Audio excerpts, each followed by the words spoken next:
하나님의 말씀은 요한복음 4장 23절로 24절의 말씀입니다. 요한복음 4장 23절로 24절의 말씀 우리 함께 보도하겠습니다. 하나님께 참으로 예배하는 자들은 신령과 진정으로 예배할 때가 오라니 곧 이때라. 아버지께서는 이렇게 자기에게 예배하는 자들을 찾으시느니라. 하나님은 영이시니 예배하는 자가 신령과 진정으로 예배할지니라. 아멘. 기도하시겠습니다. 거룩하신 아버지 감사합니다. 오늘 거룩한 주일 허락하여 주시고 살아난 귀한 성도들 불러 모아 주셔서 하나님 앞에 마음과 정성을 다하여 예배드릴 수 있도록 은혜 주신 은혜를 감사합니다. 오늘 어린 종은 세우셨사오니 말씀을 대언합니다. 성령께서 종의 입술에 기름부심이 넘치게 되게 도와주시고 전해주는 말씀으로 오늘도 은혜가 넘치고 변화의 역사가 일어나게 되게 도와주옵소서.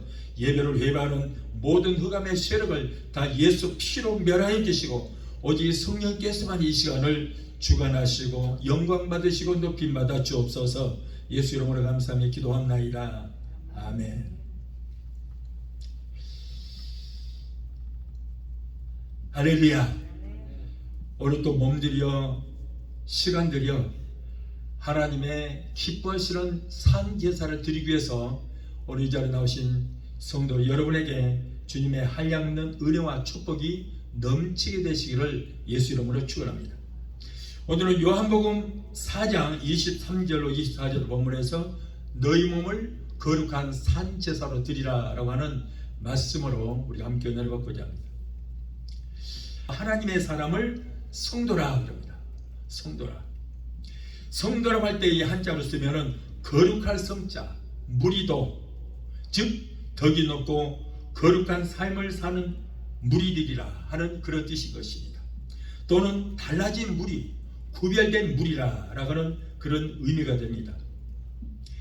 성도는 하나님과 함께 동행하는 사람이요 성령으로 거듭난 사람 말합니다. 때로는 예배로 시작하고 예배로 지나가며 예배로 마치는 삶을 사는 사람들을 가리켜서 우리는 성도라. 그래서 성도들에게 당신이 사는 이유가 무엇입니까? 라고 물으면은 좀 신앙생활을 좀 하고 연조가 있고 성경을 좀 아는 사람이라면 대부분 우리는 하나님의 영광을 위해서 삽니다. 이렇게 대답을 합니다. 하나님의 영광을 위해서. 맞습니다. 그렇다면 하나님의 영광이란 무슨 뜻인가? 한마디로 하나님을 기쁘시게 하신다. 하나님을 기쁘시게 해드리는 것이 하나님의 영광을 위해서 하는 것이다. 하나님이 제일 기뻐하는 일, 하나님을 가장 기쁘게 하는 일, 보람이 있게 해드리는 일을 우리는 하나님 앞에 영광이요 그것이 바로 예배라는 것이에요. 예배.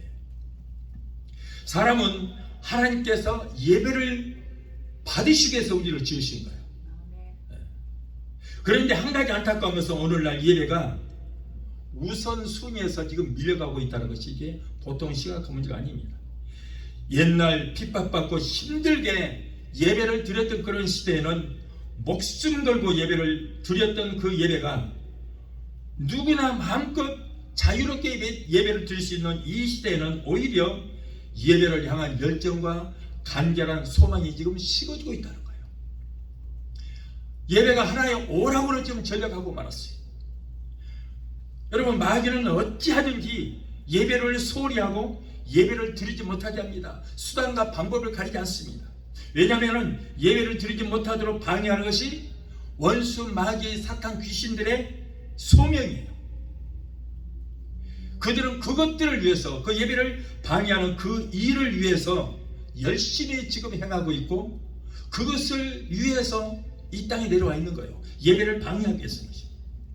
무신론자들이 주축이 되어 일어난 프랑스 혁명 당시에 이 주일 예배를 막기 위해서 저들은 일주일을 7일이 아니고 10일로 바꿔버렸어요.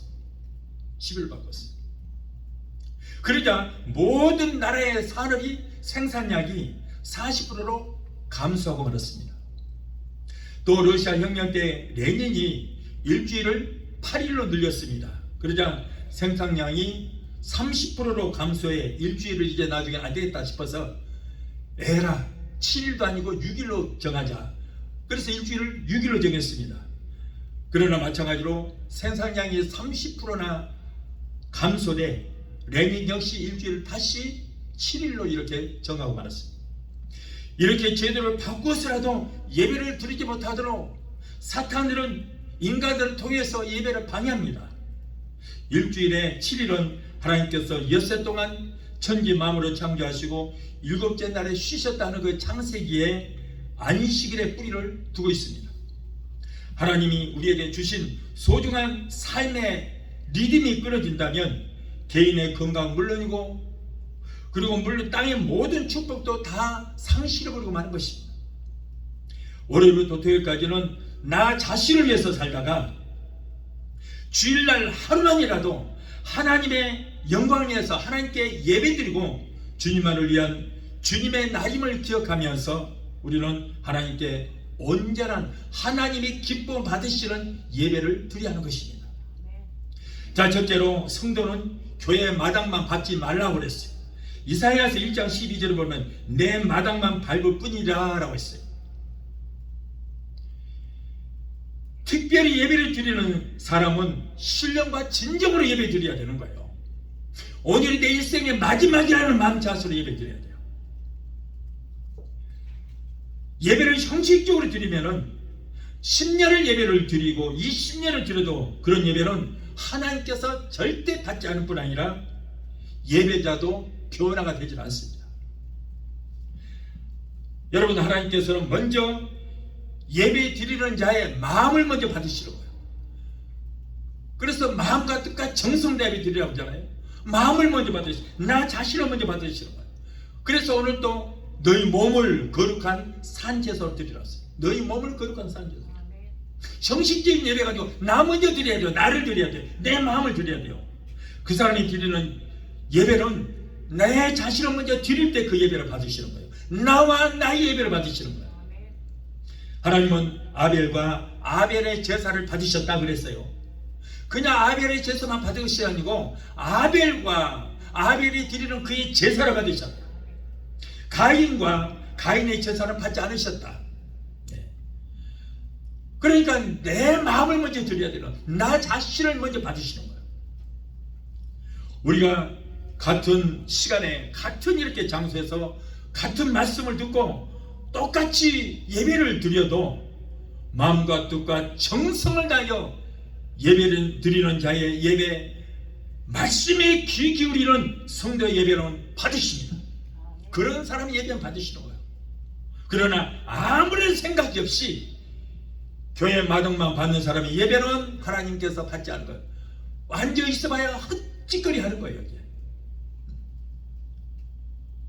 BTK 킬러라는 말이 여러분 혹시 들어보신 일이 있는지 모르겠습니다. 이 BTK는 바인드, 자 묶다, 묶는다, 조추, 고문하다, 큐얼, 죽이다, 이 말의 약자인 것입니다. 다시 말해서 묶고 때리는 방법으로 사람을 죽인다. 1970년부터 사람을 10명씩이나 죽이는 사건이 미국에서 있었습니다. 범인은 데니스 레이드라는 60세 남자였습니다.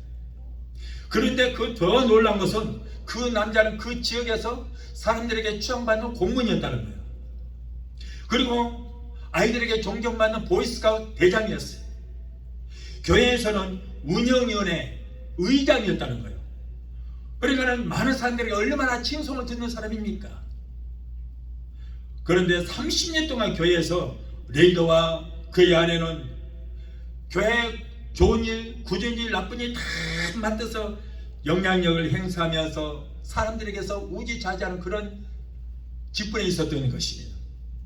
30년을 교회 다니면서 예배를 참석하고 교회의 모든 일에 앞장섰지만은 신령과 진정으로 예배를 드리지 않았기 때문에 교회에서는 많은 일을 행했을지라도 변화가 없어서 이렇게 흉악한 범죄를 저지른 사람이 됐다는 거예요. 누가 그 사람을 범죄인이라고 생각이나 했겠냐 그 말이죠.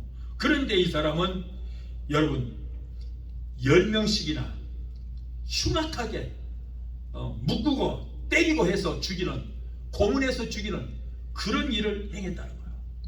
성도가 하나님이 기뻐 받으시는 거룩한 산제사를 드리지를 못하고 주일이면은 종교심으로 교회 안 나오면 마음이 껄쩍지근하니까 의무적으로 교회 나오게 되면은 아무리 오랜 세월 교회를 다닌다 할지라도, 못된 신앙자라고 할지라도 변화가 일어나지 않는다는 거예요.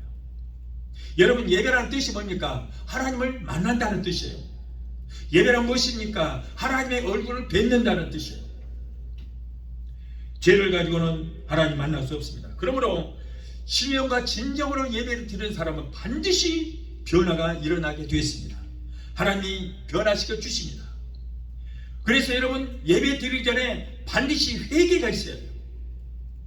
교회 나올 때 그냥 앉아있는 것이 아니고 철저히 한 주간 동안 지었던 죄를 회개하고 거룩함으로 하나님 앞에 예배에 임할 때에 그때 하나님이 받으시는 거예요. 그래서 예수님께서는 어떤 사람의 신앙을 판단할 때 뭐라고 그래요? 꼭 그 사람의 열매를 본다고 그랬잖아요. 열매를 보는 거예요.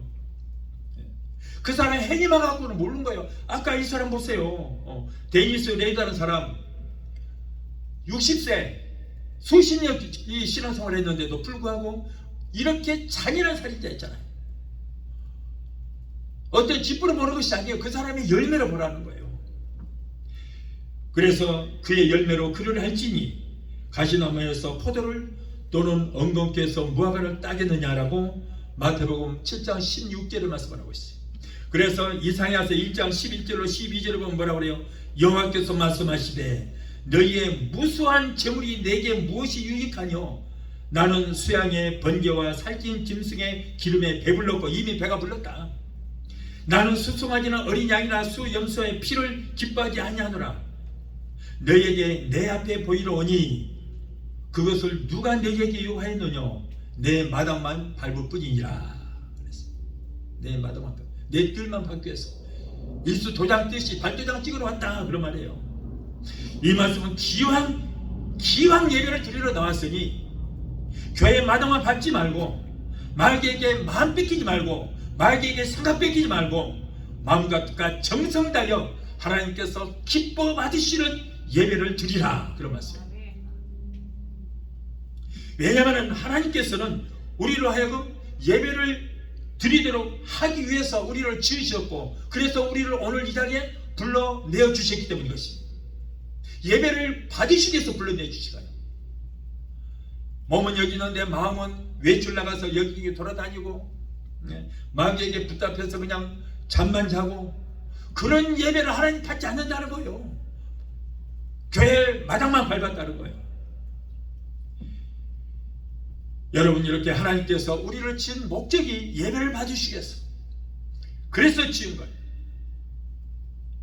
이런 이유 때문에 예수님은 요한복음 4장 32절에서 아버지께 참으로 예배하는 자들은 신령과 진정으로 예배할 때가 오라니, 곧 이때라.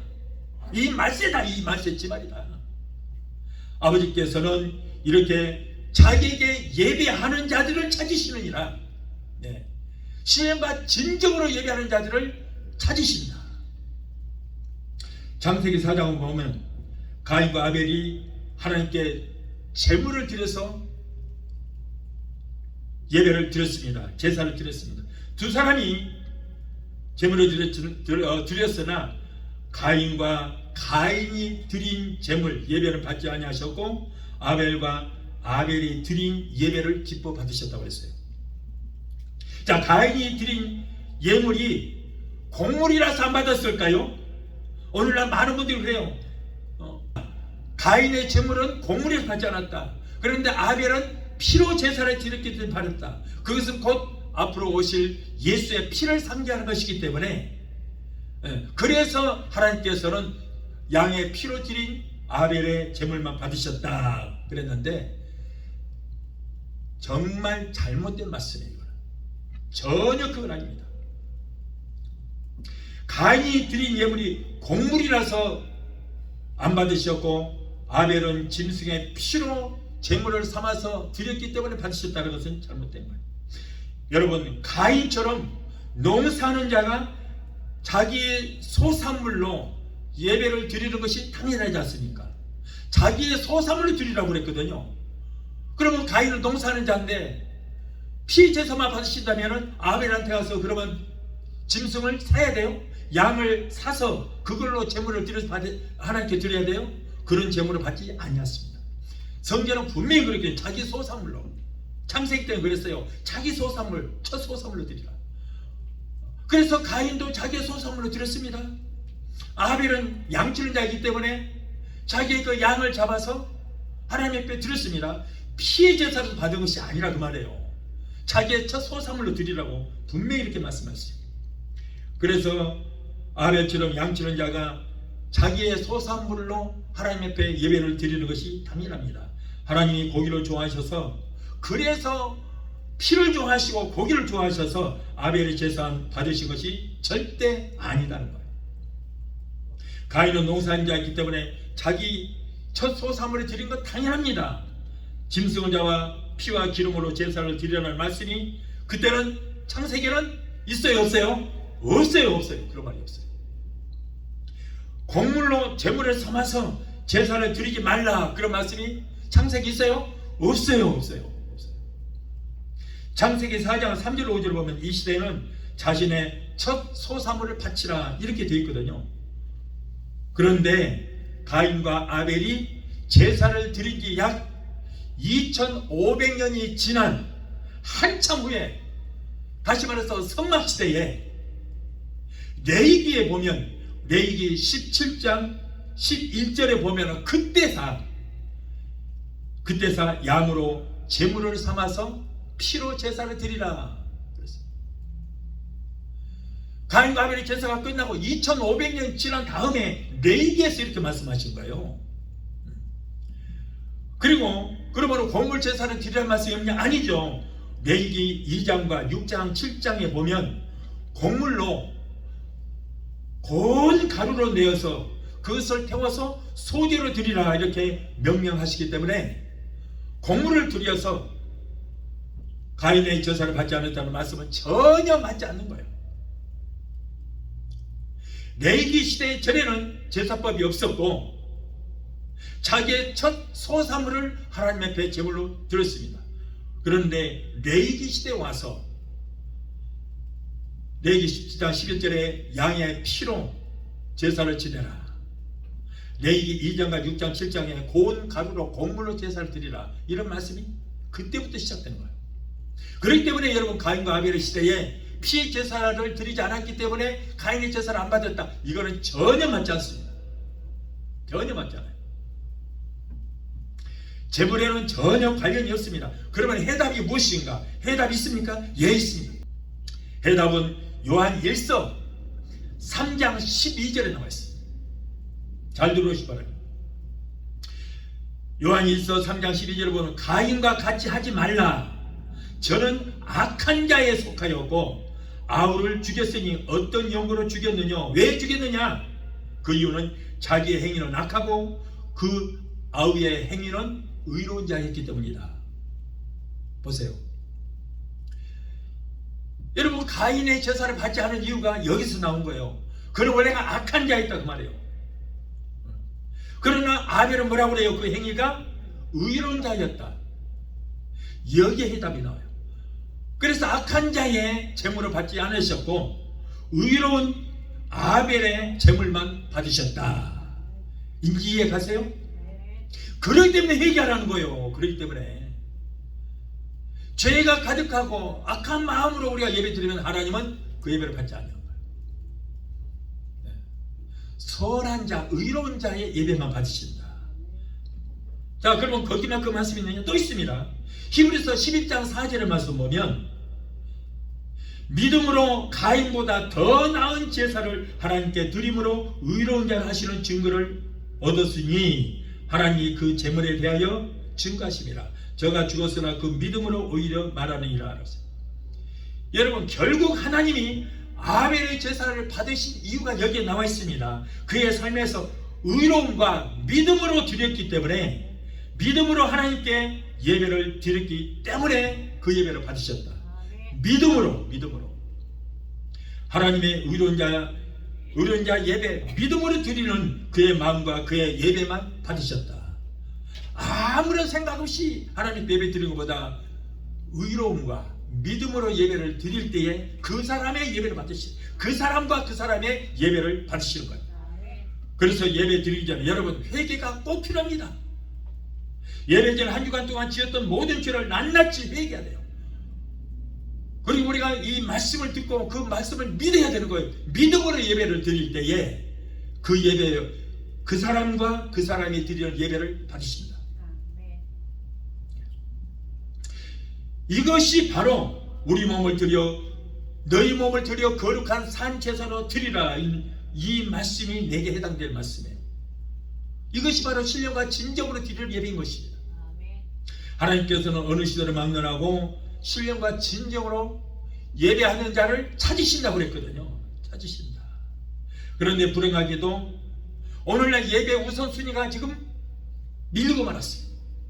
심지어 교회와 신자들 또한 예배를 그렇게 중요하게 여기지 않는 경향들이 많아지고 있다는 사실은 매우 염려스러운 그런 부분입니다. 마치 마리아가 비싼 향유를 예수님 머리에 붓자 가룟 유다가 마리아에게 너 왜 그것을 낭비하느냐, 그것을 팔아서 가난한 자들에게 나눠주지 왜 예수님 머리에다 쏟느냐 했던 그 말이 오늘날 교회 안에 힘을 얻고 있습니다. 이 말씀은 오늘날 교회가 신령과 진정으로 예배 드리는 것보다 우선 구제하고 사회사업에 더욱 분주한 그런 시대에 우리가 살고 있다는 거예요.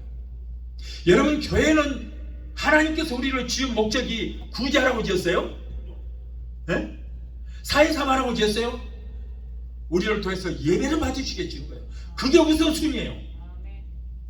그런데 오늘날 교회들이 우선 구제하고 사회사업하는데 거기에 집중하고 있으니 이 우선순위가 지금 많이 바뀌고 있단 말이에요. 요한복음 12장 1절 3절을 보니 6월절 엿새 전에 예수께서 베다니에 이르니 이곳은 예수께서 죽은 자 가운데서 살리신 나사로에 있는 곳이라. 거기서 예수를 위하여 잔치할세. 마르다는 이를 보고 나사로는 예수와 함께 앉은 자 중에 있더라.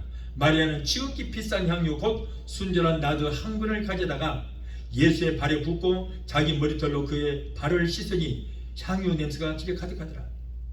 마리아는 더럽고 먼지 묻은 그 예수님의 발을 물로 손으로 씻는 것이 아니고 그동안에 자기가 조금씩 모아놨던 1년치 그 월급으로 조금씩 모아놨던 향유를 통째 깨뜨려서 예수님의 발에다 붓고 자기의 제2의 종교를 할 수 있는 머리털로 예수님 발을 씻었다는 거예요. 또 마리아는 이렇게 물을 사용하냐고 이거 큰 돌을 들여서 모아놨던 그거를 예수님의 발에 쏟았더니 그랬더니 가룟 유다가 그것을 보고 너 지금 무슨 짓이냐, 왜 그렇게 쏟느냐, 그것을 가라앉게 하려 구제하는 데 사용했으면 좋지 않겠느냐고 그랬어요. 여러분, 그러나 이렇게 했을 때 예수님께서 기뻐하신 이것이 바로 예배의 본질인 줄 믿습니다. 예배는 인간을 위해서 하는 것이 아니에요. 오직 삼일째 하나님만을 위해서 우리가 예배드리고 하나님을 생각하는 것이, 이것이 바로 신령과 진정으로 드리는 예배인 줄로 믿습니다. 둘째로 자신을 드림이 예배의 본질인 거예요. 오늘날 많은 성도들이 예배의 본질을 잘못 이해하고 있습니다. 많은 사람들이 교회는 위로받기 위해서 나오는 것이다, 내가 복받기 위해서 오는 것이고 문제 해결받기 위해서 나오는 것이라고. 마치 이렇게 되면 어떻게 돼요? 하나님과는 상관이 있고 나 자신을 위해서 나와서 나를 위해서 예배 드리는 것처럼 잘못된 선입견을 가지고 있습니다. 내 문제 해결받기 위해서만 나오는 것, 이거 잘못된 거예요. 예배는 무엇인가를 받으려고 나오는 것이 아닙니다. 여러분, 자기를 낮추는 것이고 하나님 앞에 모든 걸 드리기 위해서 나오는 것이요, 이것이 바로 예배입니다. 예배를 바르게 드리는 성도는 자신의 지위나 명예가 아무것도 아닌 것을 깨닫습니다. 높으신 하나님 앞에 자신의 모습을 참으로 아무것도 아니라고 고백하는 거예요. 사람은 예배를 통해서 하나님 만날 수 있습니다. 엎드려 경배함으로 하나님 만날 수 있는 거예요. 예배라고 하는 것은 여러분 하나님과의 만남입니다. 하나님 얼굴을 보는 것입니다. 이것이 바로 예배의 본질인 것입니다. 이 하나님과의 만남을 통하여 사람의 문제를 그러면 해결받지 않는, 아니 문제 해결됩니다. 그런데 먼저 그 나라와 의를 위해서 구하라고 그랬어요. 그리하면 너의 모든 것을 더하리라. 너의 모든 문제는 그때 해결된다. 내 문제 해결받기 위해서 나오는 것이 아니고 하나님 앞에 예배 드릴 때에, 그럴 때 먼저 그 나라와 의를 위해서 구할 때에 너의 모든 문제는 해결해 주신다, 그런 말씀이에요. 그러니까 예배가 앞서야 되는 거예요. 문제가 해결받기 위해서 나오는, 이거는 절대 하나님과 상담이 되지 않습니다. 하나님을 뵙고 하나님께 은혜를 받고 나면 불안했던 마음이 평안해지고요, 염려도 근심 걱정도 다 사라집니다. 다 사라지게 됐어요. 그리고 위로도 받기도 하고 질병에서 고침받고 문제도 해결되게 됩니다. 그러니까 먼저 우리가 할 일은 신령과 진정으로 예배를 드리는 일이에요. 하나님께서 예배를 받으시고 그때 위로부터 은혜를 내려주셔서 우리의 모든 문제 해결되는 것이지, 목적이 어떤 내 문제 해결만 받기 위해서 나오고 예배는 건성으로 드리고 생각은 딴 데 외출 나가 있다면 그 예배는 하나님과 상달이 안 되고 문제도 해결이 안 돼요. 심어야 거두지요. 심지 않은 데서 어떻게 거둬요? 콩을 심고 팥을 심어야 거기에서 거두는 거예요, 거두. 그래서 우리가 온전히 하나님을 기쁘시게 하고 신령과 진정으로 예배를 드릴 때 하나님이 얼마나 마음이 기뻐하시겠어요. 그럴 때 내 마음의 소원을 이루어주시는 거지, 그렇지도 않으면서 내 문제는 해결받겠다고요? 정말의 말씀입니다. 그래서 여러분, 우리가 하나님 앞에 정말 신령과 진정으로 예배 드릴 때에 하나님께서 불안한 우리 마음도 위로해 주시고 질병에서 고통당했을 때 모든 질병도 치료해 주십니다. 문제를 해결해 주시는 것입니다. 이 모든 은혜는 뭐예요? 보너스예요, 보너스. 그래서 너희는 먼저 그 나라와 의를 위해서 구하라. 이 말은 뭐예요? 먼저 하나님 나라를 위해서, 예배를 위해서 신령과 진정으로 드리면 너희 가지고 모든 문제는 다 해결된다, 이 말씀. 예배도 제대로 드리자면 하나님 옆에 주여 이것도 주시고 저것도 주시고 이 문제도 해결해 주시옵소서. 하나님이 그 사람과 상관이 있어요, 없어요? 없어요.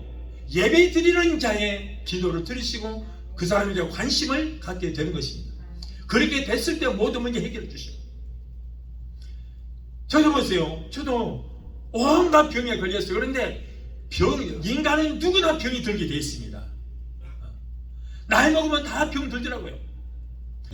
문제는 병이 드는 것이 문제가 아니고 하나님께서 내게 관심을 가지시고 치료해 주셨다는 것이, 그것이 축복인 줄 믿습니다. 그게 중요한 거예요. 그게 나도 여기서 정말 마음과 정성 다요, 오늘 예배가 내 마지막이라는 마음 자세로 열심히 예배를 인도하고 드리니까 하나님께서 내 기도를 들으시고 응답하시고 이루어 주시는 거예요.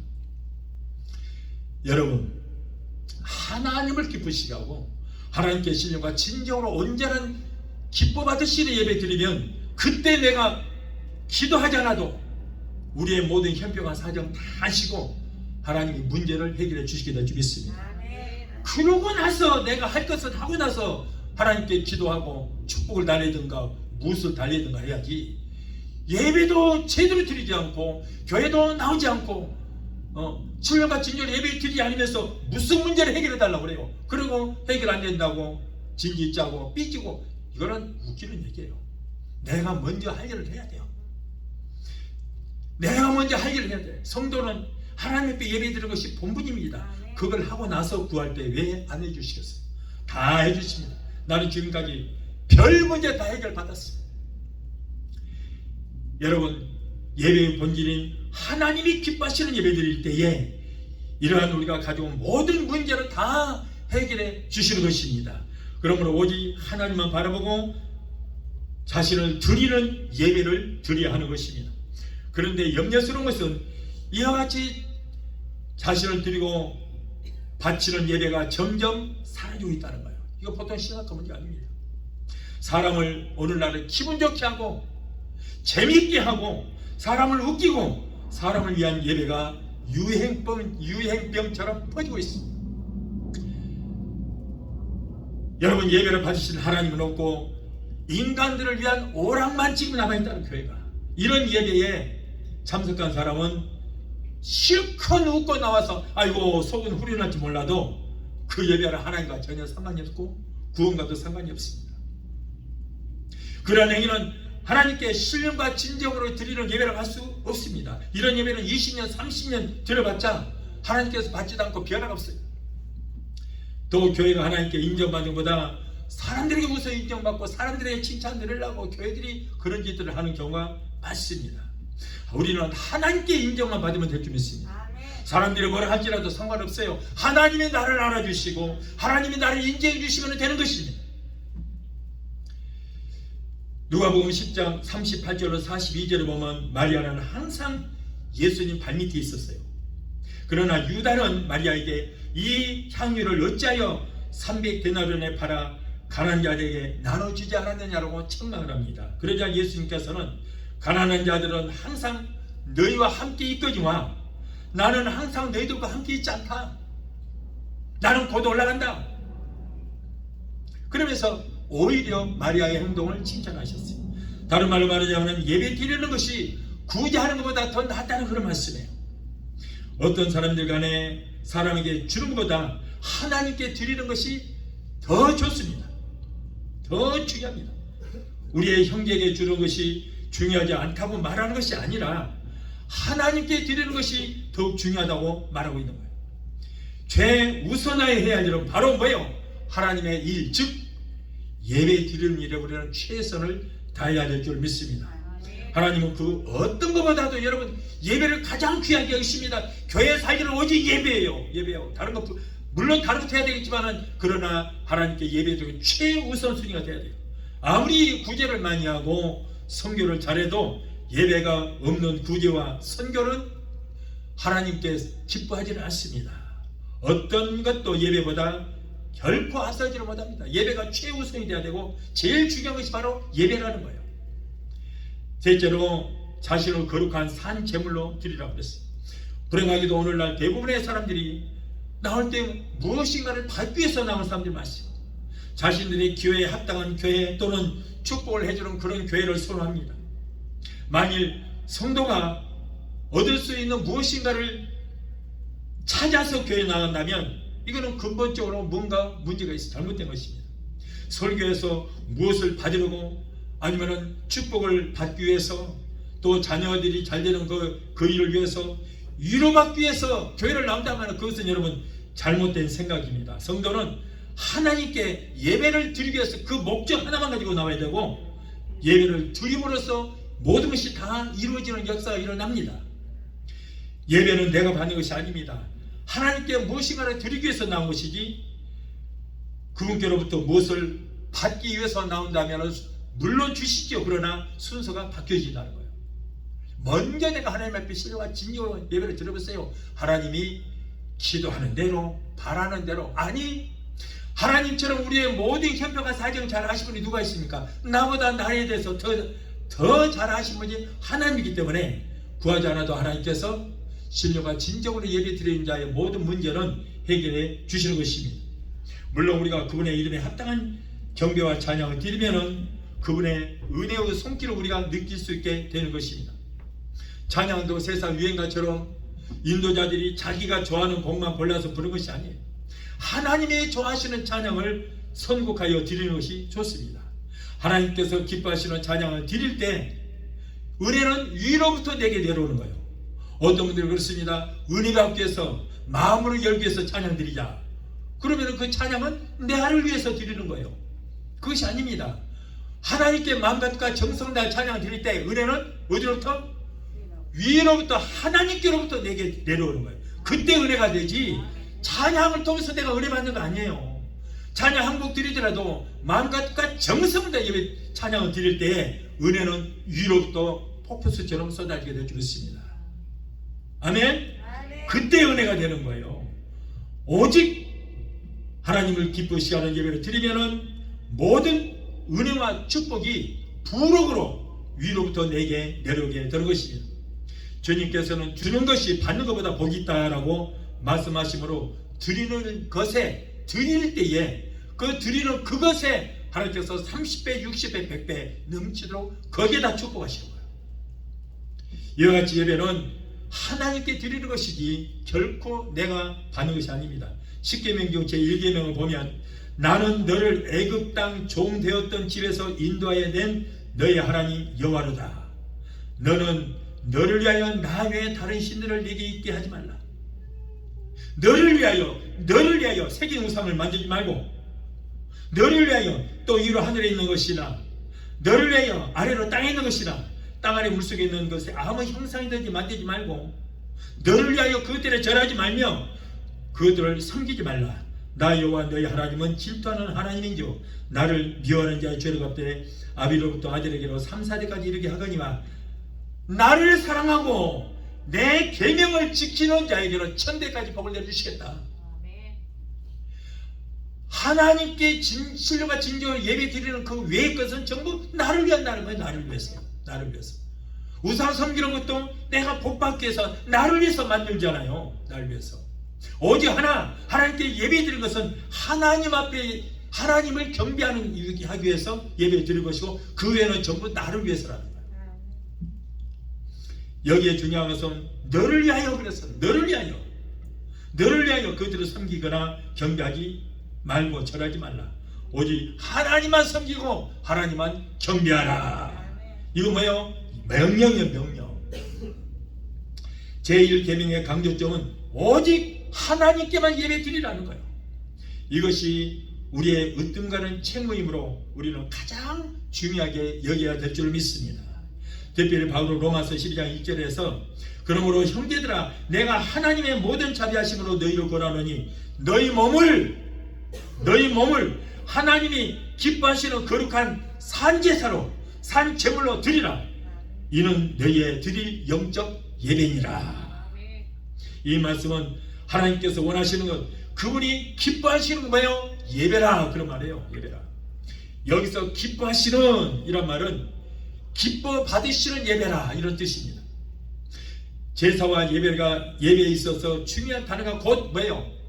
가장 중요한 겁니까? 제사를 드리든지 예배를 드리든지 가장 중요한 것, 받으심. 우리가 드리는 이 시간 예배도 하나님 받지 않으신다면 이거는 얼마나 슬픈 일입니까? 이 시간이 얼마나 귀한데요. 예배를 드리기 위해서 났는데 우리 예배를 받지 않는다면 얼마나 슬픈 일이에요. 그러므로 우리가 예배 가장 중요한 것은 예배를 받으신, 우리의 예배를 받으셨다는 것, 가장 중요한 거예요. 아멘. 아벨의 제사를 받으셨듯이 다시 말해 예배를 드리는 누구나 하나님이 기뻐하시는 예배를 드릴 수 있어야 될 줄로 믿습니다. 하나님께서 믿는 자들에게 요구하시는 것은 하나님은 자신이 기뻐하시는 영적 예배를 드리는 것, 그것은 몸을 산 제사로 드리는 것과 더불어 시작됩니다. 몸이란 단지 어떤 물질적인 육체만을 가리키는 것이 아니라 이 말씀은 전 인격과 참 자아와, 즉 몸과 물질과 시간뿐 아니라 마음과 성품 모든 것을 다 하나님께 드리라. 이것이 너희 몸을 거룩한 산제사로 드리라, 그런 말씀입니다. 자, 마지막으로 넷째로 두렵고 떨림으로 예배를 드리라는 거예요. 저도 여러분 여기서 강대상에서 주님 말씀을 대할 때 두렵고 떨리는 마음으로, 그렇기 때문에 이 자리에서는 농담할 수가 없어요. 세상말 할 수가 없습니다. 두렵고 떨리는 마음으로 하나님 말씀만 드러내야 되는 거예요. 히브리서 12장 28절에 그러므로 우리가 진동치 못할 나라, 즉 영원한 나라를 받았으므로 은혜를 받자. 이에 말미암아 경건함과 두려움으로 하나님을 기쁘게 섬길지니라고 했어요. 이 의미는 그러므로 우리가 진동치 못할 나라의 하늘나라를 우리의 유업으로 받았고 또 하나님께 예배를 드리는 자가 되었은즉 은혜를 받아서 하나님께 연락되도록 예배를 드림으로, 하나님께서 기뻐 받으시도록 예배를 드림으로 우리를 예배자가 되게 하여 주신 하나님께 응답하자라는, 우리가 하나님께서 기뻐 받으시는 예배를 드리기 위해서는 경건과 두려움 사이에서 적절한 균형을 유지를 해야 되는 것입니다. 따라서 참된 예배자는 하나님이 두려워서뿐 아니라 하나님을 존경하는 마음으로 예배를 드려야 돼요. 하나님 나의 예배를 받아주시옵소서라는 두렵고 떨리는 바른 자세를 가지고 힘과 정성을 다 예배 드릴 때에 우리 하나님께서는 예배를 기뻐 받으시는 것입니다. 아무런 생각 없이 드리면 안 돼요. 주여 예배를 받아 주시옵소서, 예배를 통해서 영광 받아 주시옵소서, 그런 마음과 그런 고백이 있어야 된다 그 말이에요. 맥스 루케이도가 쓴 거친 세상에서 실패하거든이라는 책에서 보면은 그 중에 하나를 소개하면 그렇습니다. 1942년 10월 더글라스 메가더 장군에게 메시지를 전하라는 그런 사명을 받고 출발한 리켄베커가 비행기를 타고 바다에 추락했어요. 그는 나르는 요새라고 알려진 B-17기를 몰고 저 남태평양을 항해를 하는 중이었습니다. 그런데 갑자기 연료가 떨어지고 엔진이 부득부득 하더니 꺼지고 비행기가 바다에 곤두박질쳤어요. 그는 구명조끼를 입고 탈출했지만은 악천후와 그리고 물도 없었고 상어떼들은 달라들고 뜨거운 햇빛은 비추고 그래서 얼마나 힘들었는지 몰라요. 그러다가 이제 바다에 둥둥 떠다니다가 바다 가운데 보니까는 조그마한 바위가 하나 있으니까 거기에서 이제 몸을 휴식을 취하고 있었습니다. 거기에서 한 8일 정도 휴식을 취하고 있을 때 이제는 식량이 다 떨어지고 죽을 수밖에 없었던 것입니다. 그가 살아남는다는 그건 기적이 불가한 거예요. 그런데 그에게 정말로 기적이 일어났습니다. 그런 오후에 혼자서 이제는 마지막으로 이 땅에서 하나님 앞에 예배를 드리자, 그런 마음으로 예배를 열심히 드리고 하나님 내 영혼을 부탁합니다 예배를 드리고 있는데, 그러고 이제 예배를 끝나고 졸고 있었어요. 그런데 뭔가 머리에 모자를 썼는데 펄썩 주지 않는 거예요. 뭐가 그래서 이렇게 뭔가 보니까는 갈매기가 한 마리 머리에 탁 주지 않는 거예요. 그가 번쩍 생각이 나, 하나님께서 내게 양식을 보내주셨구나.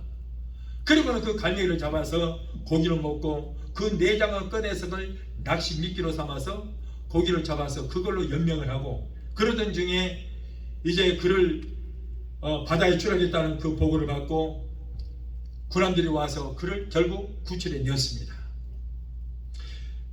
그런데 이상한 것은 그 갈매기라는 것은 바닷가에 살거든요. 망망한 그 바다 가운데서로 갈매기가 살 수 없는 거예요. 그런데 수백 킬로미터나 되는 그 멀리서 그 갈매기가 날아와서 자기가 그 사람을 위해서 제물이 되어졌다는 거예요. 누가 이렇게 했을까요? 하나님이 하시는 거예요. 왜요? 거기에 손자서 그 예배를 드렸기 때문에, 마지막 예배를 드렸기 때문에. 살려달라고 하지 않았어요. 예배가 내게 이 땅에서 마지막 예배도 하고 혼자 예배 드렸기 때문에 하나님께서 그 멀리서 갈매기를 보내서 제물을 삼아서 살게 해주셨다는 거예요. 죽음 앞에서 하나님을 찬양하고 예배드린 리켄베커에게 이렇게 하나님께서 그를 살리기 위해서 큰 선물을 보내주셨습니다. 그렇습니다.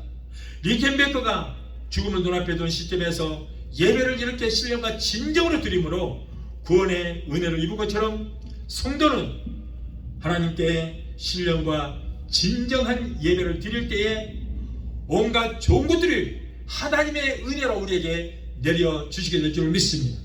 사람이 이 세상에 태어난 이유도, 그 이유는 뭐예요? 딱 한 가지예요. 예배를 위함이요. 고통기에도 우리가 해야 할 일이 있다면 그것은 오직 예배인 줄로 믿습니다. 그래서 부족한 저도 강당에 설 때는 항상 목숨 걸고 오늘 예배가 마지막이라는 자세로, 불을 토하는 자세로 그렇게 예배를 인도하는 거예요.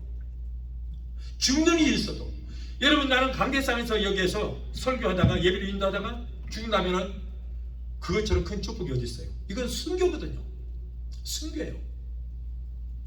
얼마나 큰 축복이 부립니다, 목사들한테는. 또 마지막 죽는 순간까지 해야 할 일이 있다면 그것을 하나님을 경배하고 찬양하는 일인 줄로 믿습니다. 죽음으로부터 갈매기를 통해 생명을 연장받은 이 늙은 신사는 그 후에 금요일 오후만 되면은 양동에다가 새우를 잔뜩 사서 싣고 자신의 가슴에는 감사하는 마음을 가득 채우고 갈매기들이 떼져 있는 그 바닷가에 가서 그 갈매기들에게 그 새우를 먹이는, 금요일마다 그렇게 했다는 거예요.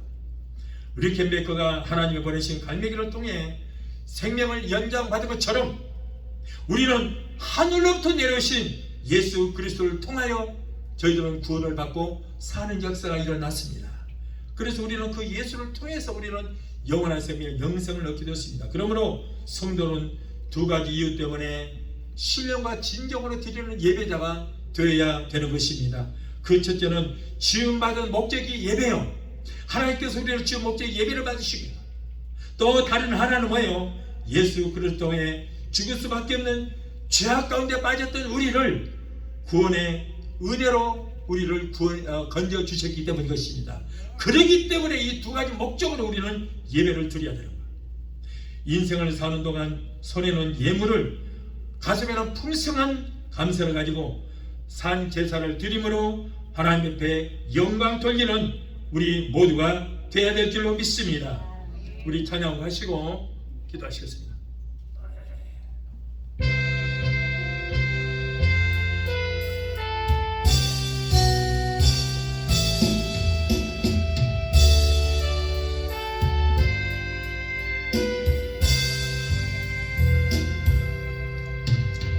예수님 나 위에 죽으셨네. 왜 날 사랑하나.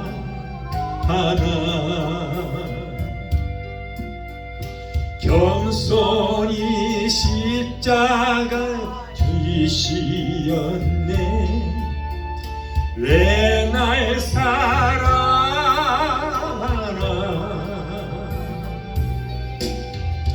왜 날 사랑하나.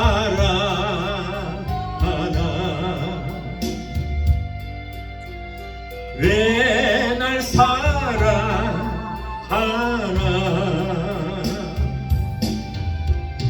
왜 주님 갈보리 가야 했나. 왜 날 사랑하나.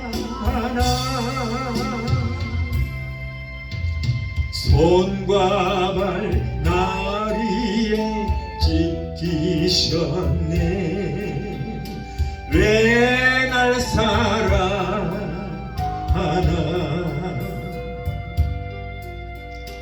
고난을 당하여 구원했네. 왜 날 사랑하나.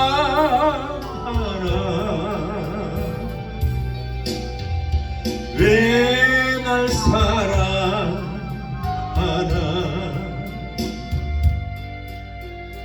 왜 날 사랑하나.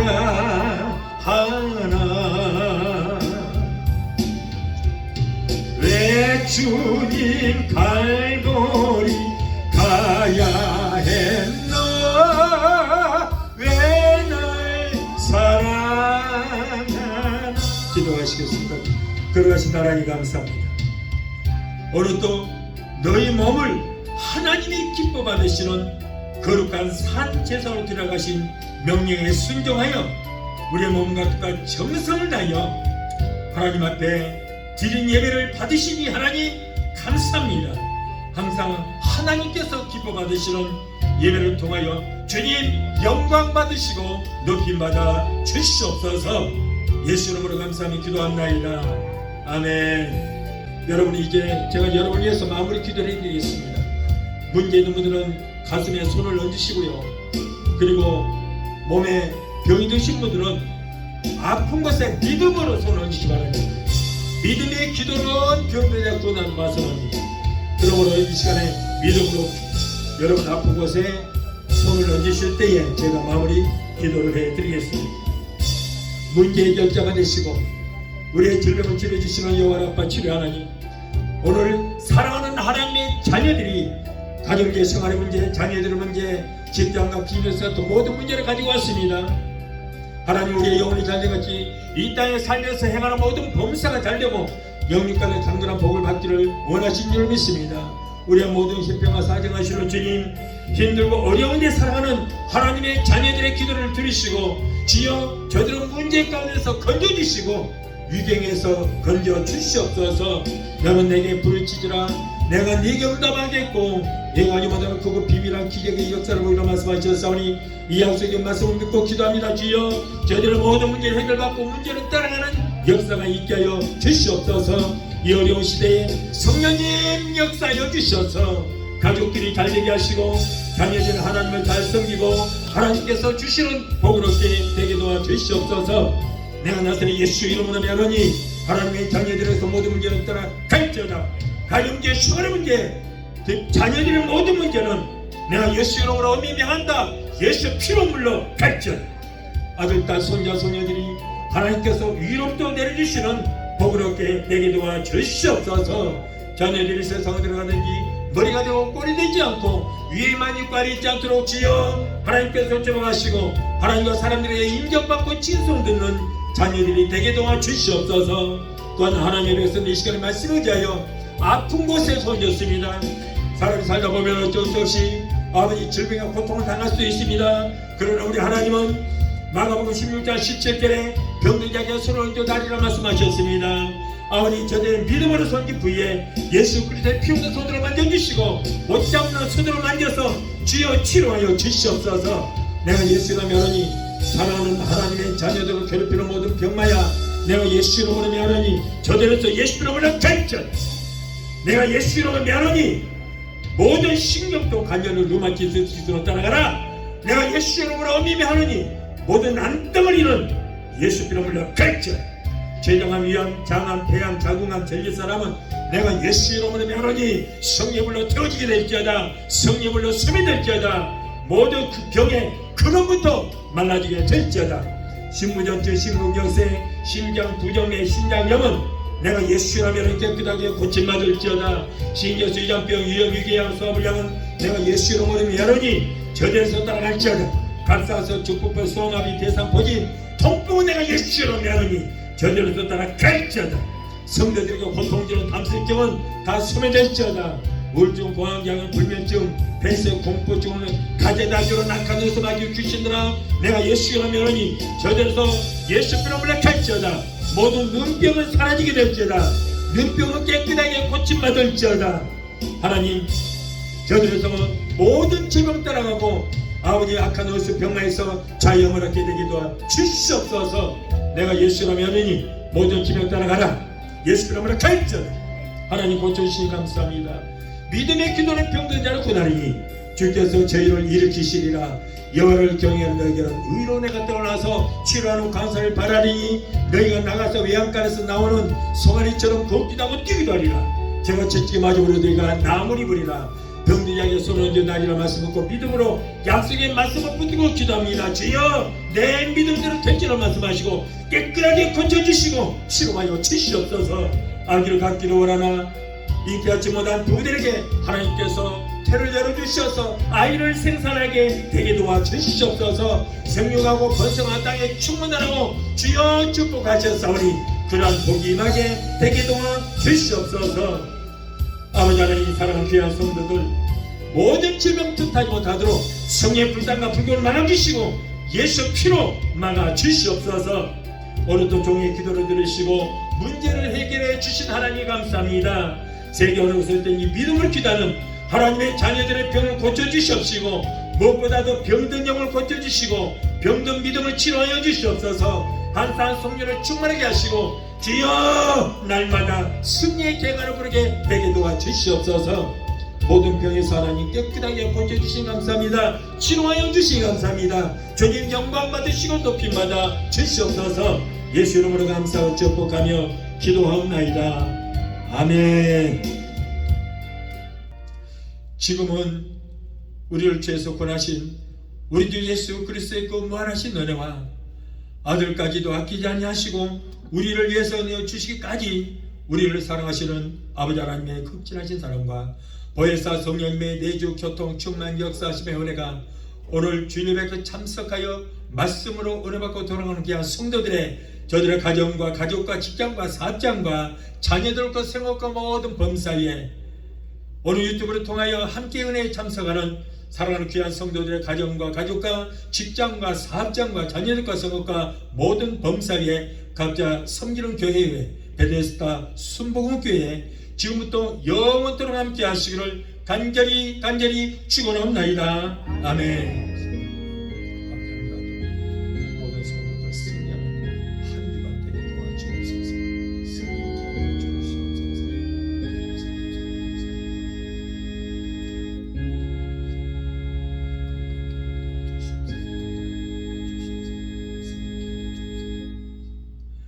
할렐루야. 하나님께 영광하시다. 할렐루야.